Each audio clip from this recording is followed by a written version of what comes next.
കേരളത്തിൽ സ്വർണ്ണവില കുറയുന്നു.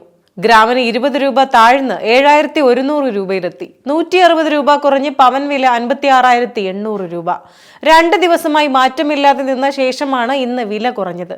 ഒക്ടോബർ 4 മുതൽ 6 വരെ ഗ്രാമിന് 7120 രൂപയും പവന് 56,960 രൂപയുമായിരുന്നു. സംസ്ഥാനത്തെ എക്കാലത്തെയും ഉയർന്ന വിലയാണിത്.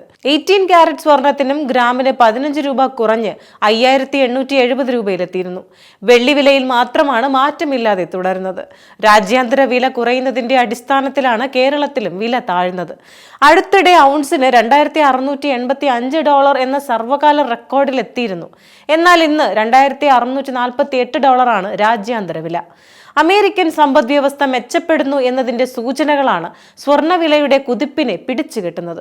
US കേന്ദ്ര ബാങ്കായ ഫെഡറൽ റിസർവ് അടിസ്ഥാന പലിശ നിരക്കിൽ 0.5% ഇളവ് വരുത്തിയിരുന്നു.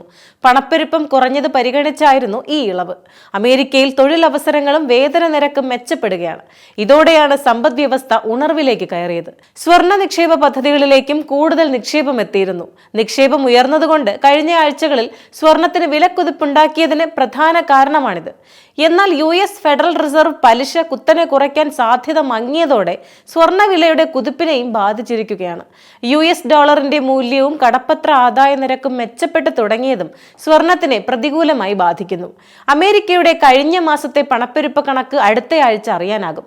പശ്ചിമേഷ്യയിലെ സംഘർഷവും സ്വർണ്ണ വിപണിയെ ബാധിക്കുന്നുണ്ട്. യുദ്ധ സാഹചര്യങ്ങളിൽ ഓഹരി കടപ്പത്ര വിപണികൾ ഇടിയുകയും സ്വർണ്ണവില കൂടുകയും ചെയ്യാറുണ്ട്.